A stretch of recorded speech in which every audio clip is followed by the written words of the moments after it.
இரட்சகருமான இயேசு கிறிஸ்துவின் நாமத்தினாலே உங்களுக்கு என் அன்பின் வாழ்த்துதலை தெரிவித்துக் கொள்கிறேன். இன்றைக்கு கர்த்தர் நம்மோடு பேச போகிறார்.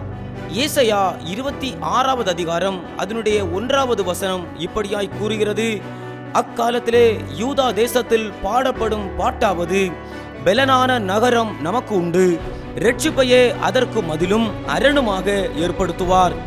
ஆம் கர்த்தருடைய பிள்ளைகளே, கிறிஸ்துவின் பிறப்புக்கு அநேக ஆண்டுகளுக்கு முன்பாகவே ஏசாயா தீர்க்கதரிசி மூலமாக ஆண்டவர் உரைத்த வார்த்தையை தான் இப்போது நாம் பார்க்கிறோம். இந்த வார்த்தை எதை சுட்டி காட்டுகிறது என்பதை நாம் நன்றாக கவனிக்க வேண்டும். இஸ்ரவேல் ஜனங்கள் கர்த்தருக்குள் உண்மையாய் இல்லாதபடினாலே அநேக நாட்கள் அடிமைகளாக்கப்பட்டார்கள். அதற்காகத்தான் கர்த்தர் அவர்களை பார்த்து சொன்னார், பாவம் செய்யாத பரிசுத்தமுள்ள ஒரு ராஜா எழும்புவார், அவர்தான் இயேசு. இந்த ராஜா ஒருபோதும் நம்மை விட்டு எடுபடாத பெலனான ஒரு நகரத்தை நமக்காக உண்டு பண்ணுவார். அந்த நகரம்தான் பரலோகம். இந்த ராஜா வெளிப்படும் போது தேசத்திலே ஒரு பாடல் எப்போதும் பாடப்படும். அந்த பாடல் தான் மனம் திரும்புங்கள், பரலோக ராஜ்யம் சமீபமா இருக்கிறது. இந்த பாடல் ஒவ்வொரு நாளும் தொனித்து கொண்டே இருக்கும். பாவம் செய்யாத ராஜாவாகிய இயேசு சகல ஜனங்களையும் தன்னிடமாக சேர்த்து கொள்ளுவார். எல்லோரையும் இயேசுவிடம் ஒப்படைக்க வேண்டிய வேலையை ஒழுங்காக செய்ய வேண்டும் என்பதற்காக அவர் நம்மை அழைக்கிறார். விருப்பம் உள்ளவர்கள் எல்லோரும் வரலாம், யாருக்கும் தடை இல்லை. இந்த வேலை செய்கிறவர்களுக்கு யாராலும் அசைக்க முடியாத ஒரு மதில் சுவர் உண்டு, இதுதான் இரட்சிப்பு.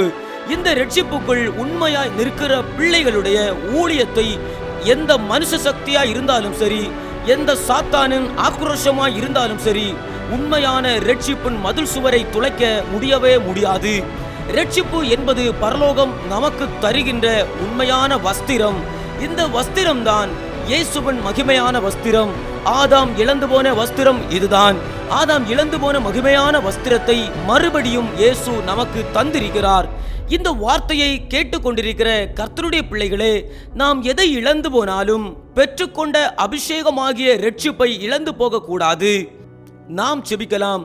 பெலனான நகரத்தை எங்களுக்கு வைத்திருக்கிற சர்வ வல்லமையுள்ள எங்கள் நல்ல ஆண்டவரே, இந்த மகிமையான வார்த்தை கேட்கிற அத்தனை பிள்ளைகளும் மதில் சுவராகிய இரட்சிப்பை இழந்து விடாமல் உண்மையாய் வாழ்ந்து பெலனான நகரமாகிய பரலோகத்தை சுதந்தரிக்க வேண்டும் என்று இயேசுவின் நாமத்தினாலே ஜெபிக்கிறோம் பிதாவே, ஆமென்.